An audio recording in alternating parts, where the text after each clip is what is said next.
Alright, greetings everybody and welcome to JP News Day. Much as I promised, the news was going to be a little bit later this week, and here it is. After Gilgamesh has come yesterday, wouldn't it be interesting if we got another ice unit? Well, that's halfway true, as we are about to show off a new ice unit. So first off, version 1.0, or version 10.20, sorry, should say, will be coming out. Looks to just be generally a minor update, fixing and changing some stuff as we go on, so not too much to talk about there. So now, here it is. This is going to be the next week for JP, and going to be a busy week too, with the combination of a brand new VC, brand new character, and another new character, the next in the line of Verius units, who is not Gacha. I repeat, not Gacha. So let's start off with this unit. First off, Ice Verius, a 100 cost Ice Elemental character. Brand new main job, looks to be Great Knight as his sub, and his last one looks to just be Lancer Dragoon. I think it's Lancer, to be sure. Although that's an icon I feel like I haven't seen in a while. It might be Acupuncturist, but that could never be. So this character is going to be a katana wielder. At least that's what I understand, knowing this character. Unless they've changed it to sword, but I'm pretty almost dead certain that it is just a katana wielder. As for any details about this guy in terms of physical or magical, well, we do have a little bit of master ability details. Ice ability up by 15, grants own slashing attack resistance penetration of 10, hit rate of 15, an additional effect, increase curse activation rate when under the effect of guts or survive a fatal hit. So yeah, interesting here. Looks to be that he is just physical. I don't see anything that states that he was magical. Let me just double check though, but it just shows essentially slashing and physical, so I'm under assumption that basically he's just going to be slashing and physical. So also, just a little bit of lore for people who don't know. This is Gilgamesh. Gilgamesh was a Verius back in the day, future, present, past, whatever.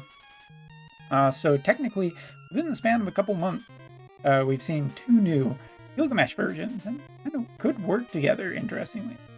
So anyway, let's talk about his secondary ability first in his main kit, which gives increased elemental chain resistance all allies around self for 4 turns, survives once even if taking fatal damage, gives an additional effect of AP consumption decreases if that effect is in or still active on him. Also, before attacking for 4 turns, it applies an effect that reduces a target's critical damage resistance 3 turns. So yeah, that's a pretty strong ability, giving a little bit of resistance, keeping him alive, and also allowing him to deal more critical damage, and other users to deal critical damage too. But since that effect is really important for his passive ability, and yes, you heard that correct, now we can talk about his Limit Burst. His Limit Burst does activate the Curse status effect, so this will be the second character in the game to activate it. Now, this ability, as you can see, has an incredibly long range on it and wide. Not only that, but you can select 2 targets to attack with this Limit Burst. It will have a chance of applying Curse, and if he does have his effect in, Curse will have an increased activation chance, which is very, very good for him. Not so good for the other team. This is interesting because unlike Sephiroth, which is on an AoE, this one is on a single target, and you'll also get a few other things. Lowers a certain percentage of single target attack resistance for 3 turns, then deals damage large, has a chance to revive the remove auto re-raise and HP recovery with Curse. So Gilgamesh is already looking, Gilgamesh's newest version is looking really, really strong here. Ice Verius seems to have some interesting abilities already, and some very, very historically powerful status effect already on one of his abilities, and I can't wait to see the rest when he comes out. And just to make sure that, in case I didn't say it already, his medals to obtain this character will be gotten through Arena. So just like Water Veritas before him, you'll be doing this guy through Arena. Now that does leave 3 other types of content for the last 3 Verituses. So this guy will have Arena, and then we have, I don't know, Light and Dark, I'm assuming will be Guild Battle and Duels, and then I'm guessing that Thunder Veritas, which probably is the next one, who will be a ranged-based bow character, could be Reliquaries again, unless they do something slightly different. Anyway, so next up is our other new character, and this is our Gacha character. Say hello to Fina again, and this is the upgraded version of Fina from Season 2 of FFBE. And this character, already you can tell, she is going to be a ranged character. She is a bow-based character, which will means a lot of her abilities will have extended range on them, but HP limit up by 10%, ability activation time down by 20, and single target attack resistance up by 10. This character is definitely a healer and support-based character. She has Red Mage, as well as one that I don't recognize, but it is one of the newer jobs, so it should be a good support-based job sub for her. And now we get into, well, should I do this by... Let's work from our way from the bottom to the top. So starting at the bottom is a attack-based ability, magic dependence damage, medium, CT down for the targets, and deals debuff ability for 3 turns. If she has any kind of range extender, this ability will absolutely be an insane opening for her, because she will effectively be able to remove a lot of debuff that a lot of characters can do right now. Single target resistant red, AoE resistant red, elemental debuffing, everything essentially. This character already, just based on this one ability, providing she can extend the range of this somehow, will be absolutely great already. Second ability is an AoE heal that actually recovers HP of allies within range. Recover as distance increases the amount that she heals. So essentially starting at a distance of increases by 1 or more. So from a distance of 2 up to a maximum distance of 6, her healing power will actually increase, which is quite good. Also applies Protect and Shell for 2 turns, so a hell of a strong ability. But I know what you're saying, Umbra, why would I want this character? Why? What is so great about this character that makes me want a healer in an age where cursed characters? Well, now we come to the limit burst. After removing the curse effect on allies within range, recovers HP large. Applies an effect that reduces physical damage taken for 3 turns. So this is the final piece of the puzzle here. This is what I think people have been clamoring for, and this ability will make an almost instant impact on the meta, 100%. It does remove curse before it actually does the healing, which is massively important. But the fact that you also get a anti-physical damage aura, and she effectively props up a magical-based team, with Gilgamesh and her and maybe Helena, is looking to be absolutely insane, since it finally gets rid of curse.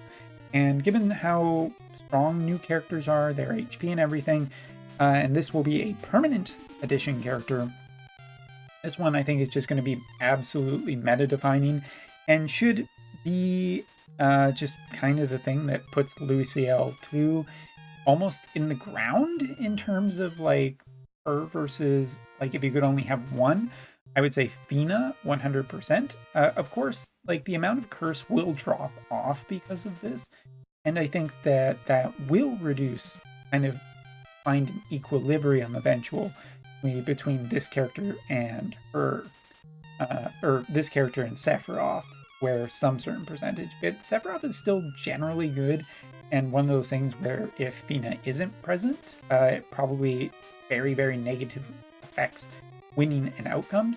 Given how good Luciel's AI is as well, that bodes incredibly well, in my opinion, for how strong this character is. Providing that if she sees Curse, she activates her Limit Burst, this character will be meta-defining in many different ways, and may still have enough good offense to really quite good in just general. But yeah, Fina and Ice Veritas will be coming to JP this week. I look forward to checking them both out, and just a shout out to the artwork on Ice Veritas, which looks absolutely amazing. All right, and that's not all, because we also have our VC to talk about here, which is going to be quite a nice VC. It is a job-based VC, so stored in the Warrior group. That is the first one, Great Swords, second, Bows and Gloves, which is an interesting combination across the board. It is a speed VC, so it should be 18%, accuracy up, maximum HP up across the entire party, and critical avoidance for duels only. Also, for the character that does have this quick range or AoE attack resistance on this, and magic power up. So quite a nice VC for obviously Fina, but maybe even good for some other characters too. As for duels, you'll get maximum HP up and magic power up from this VC and maxing it out. Again, another VC that will not be time limited. Time limited stuff should be starting next month with the beach and summer units, providing that is a thing that is still happening. Also, for people who are confused, there are 3 different sword groups. We have the Red Mage group, the Knight group, and the Warrior group. And more recently, Viper.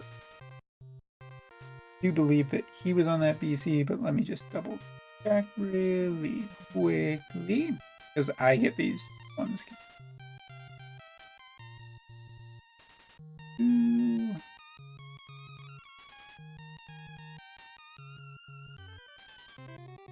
Yeah, so this is Cypher's group. So Cypher might be an interesting combination, seeing that you can healing power down the enemy, and then, you know, you'll still have Fina with incredibly strong healing power, but of course it kind of depends on the rest of her kit. But given that FFB characters are usually pretty damn strong, I have good feeling that Fina should be very, very powerful, because she is effectively answering a major thing that has shifted the meta by a massive.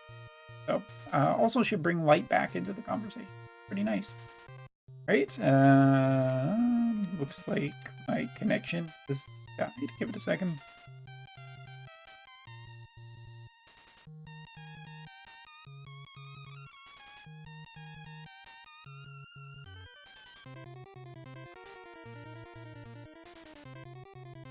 There we go. Not sure what that was about. All right, let's continue on. So limit burst upgrades. I think I talked about it previously. Raph is Immortal Zazan, as well as one other character. We'll talk about that later. And Earth Veritas will be getting one of his first upgrades, which is pretty good for him. Of course, it would be nice if Earth Veritas medals were more easily obtainable, as right now they are just not. Not that I'm bitter about it. Limit Burst upgrade pots will be returning, and the next of the Reliquary Trials will be upgraded, which is interesting given that we don't have a new unit, one of the new Veritas units that's focused around this. I'm curious if this is going to be wind again or nothing in the meantime, and exactly how that will work. But either way, Spear and the Axe will be getting their upgrade, so stay tuned for that. And Fina's bow will also be getting the new piece of equipment. This one will be probably exclusively for Fina, a lot of upgrades for her, and more magic focus bow, which should be pretty nice. But yeah, personally, I'm pretty happy about this update because there seems to be a lot that I am interested in. I might even go for Fina. Ice Verius will be just something that we can earn through Arena on weekly, although next week in Arena for JP should be a nightmare if the Arena medals are starting for him. Also curious whether we'll just be getting, I'm guessing we're just going to be getting Ice and Water at the same time. Then, last but not least, this new VC looks to be just really good as another speed VC. And whether or not, I mean, I haven't taken too quick of a look because its bow units just haven't been much of a thing lately. But just taking a quick cursory look of something that might support it, the new Chariot VC, which is the Esper VC that comes out shortly after the new version, but not newest version of Gilgamesh, is one of the ones that supports that, as well as Fated Confrontation, Facey Royalty Sahagin Prince, Under the Red and Blue Moons, New Year's Banquet, To the Life Stream, and A Moment's Peace, which all could support Fina into a variety of different parties. However, the Ice Chariot one is definitely looking like a extremely good thing. Gilgamesh and Fina, you have a magic-based party with a lot of healing capabilities that can also finally get rid of Curse. Throw in a good tank like Summer Glassy, and that might just be the winning ticket. Anyway, hopefully you've enjoyed this video. Thanks so much for watching, and see you on the 24th, which is Monday, I guess, for polls. Till then, take care. Later.